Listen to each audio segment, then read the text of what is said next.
some folks do not have any downtime tolerance. If you don't have a downtime tolerance, you're probably going to end up doing your migration by doing something like replicating from 12.5 over to the 15 and then doing a failover to the warm server. That's the fastest way of getting from point A to point B.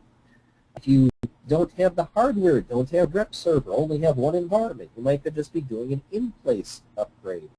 Again, do test that thoroughly on your development servers and make sure that the checklist you've got is complete and correct.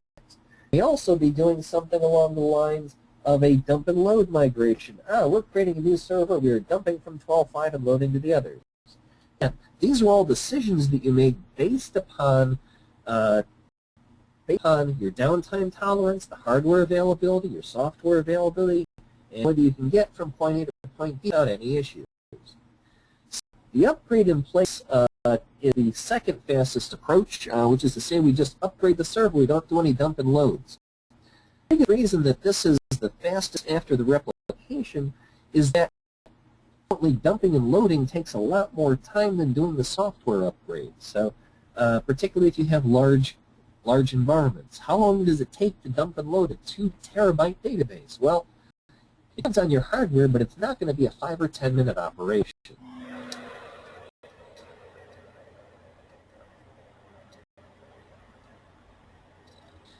So, the upgrade in place is just what it sounds like. We run the upgrade against our existing server, physical data movement. Another approach, what this means is that we're going to do things like BCP out and BCP in potentially. This is really not the dump and load.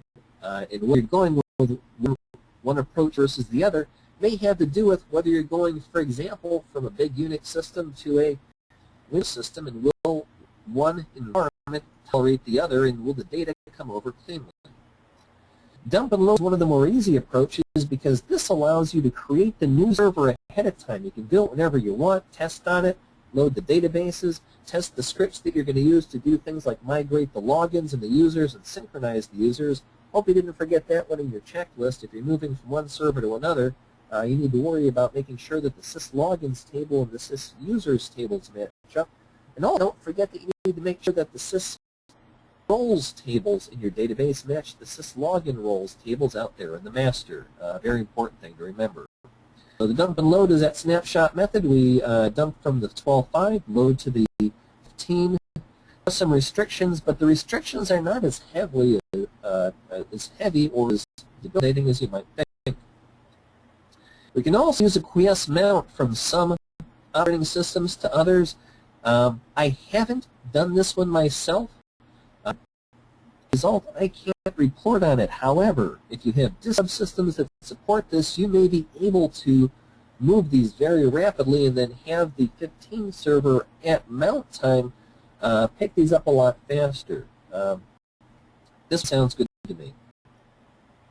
Local data movement is what you're going to have to do if you're doing things like changing the page size, if you're going from a 2K server to a 4K server or an 8K server.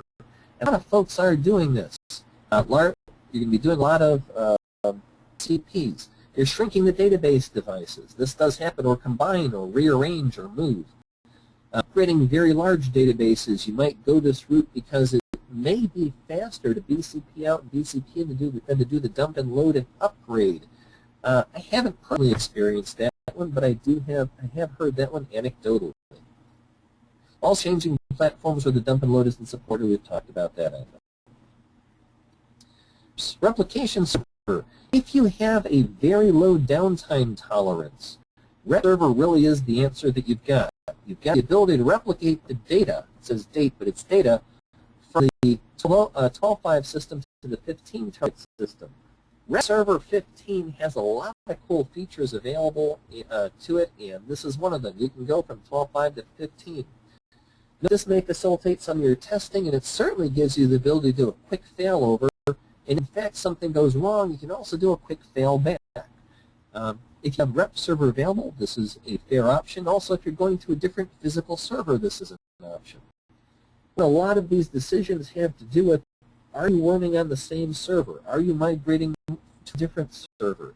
Do you have additional hardware? Do you have the ability to create additional hardware? have a failover or failback already. A lot of possibilities there. Next, design and implement your test plan. I recommend to folks when they're putting test plans together to find the person who is the most practical joker in your group. And most groups have a practical joker. They don't always talk about it, but everybody's got a practical joker and say, okay, if you were going to screw with this test, where would you screw with it? What would you make wrong? What would you break? And let that person look at the test plan to make sure everything is in there.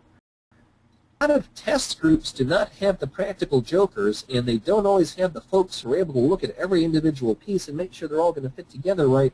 That's something you as a DBA may have to do in order to put things together.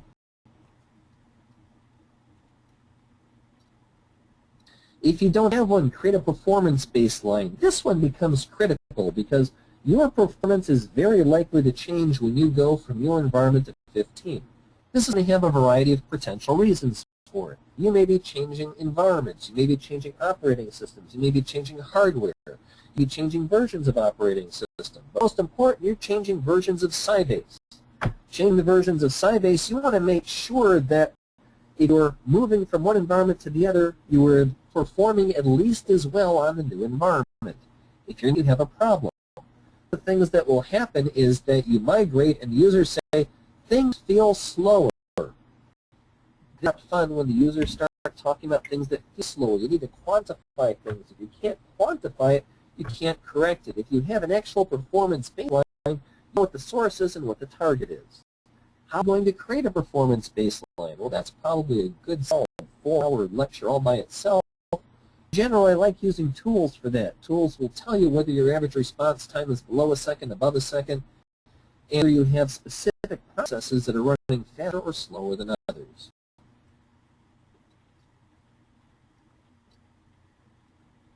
So use checklists, test everything. If you're moving to the new environment, make sure you check all of your config changes. And again, a lot of these things can happen in advance of the actual migration, and when those things are happening, I recommend you do it. Much easier to do things like migrate roles, logins, etc. ahead of time, and then just tell folks, we're doing migration on Saturday. Friday we're doing a lockdown, no new users and logins. If you're going to add them, we assure you they're going to get lost. Prepare migration, important task, worthwhile one, and I think I've done it in record time. This plan should list every step in the migration process. We need to perform regression tests on every application in the source. There's performance and correctness in the target. It is very easy to miss applications. You need to let everybody who's touching the server know that these things are getting ready to upgrade. So you need to increase. First, 15 is going to want more memory than 12.5. Of course, you've got 12.5 and you've got 20 gigabyte database and 60 gigabytes of memory, you're not going to have to worry about it. But if you are pushing memory, note that with 15, you're going to want to increase your available memory. You're going to want to increase procedure cache space. You're going to want to increase your statement cache. This pays to make your database caches bigger. They're already accommodating everything you've got. And also, as you start going to 15, if you haven't already done it, make sure you've got your individual caches partitioned to avoid any kind of unlock contention going into the caches. Some notes on this page: in-memory sorting replaces the need for some work tables. So a lot of the work tables that we've been using in TempDB are going away. This is good, even though we have the capability. And by the way, if you haven't done it yet, give yourself multiple TempDBs. And if you're not doing it on 12.5, do it on 15. Give yourself multiple TempDBs, and make sure you've got an additional TempDB set aside just for the system administrators. This saves you a lot of aggravation, a lot of potential concurrency issues, but a lot of the use of TempDB goes away, at least by the database for the in-memory sorting. Give server additional TempDBs. Also, sell some additional memory for whichever cache TempDB is bound to.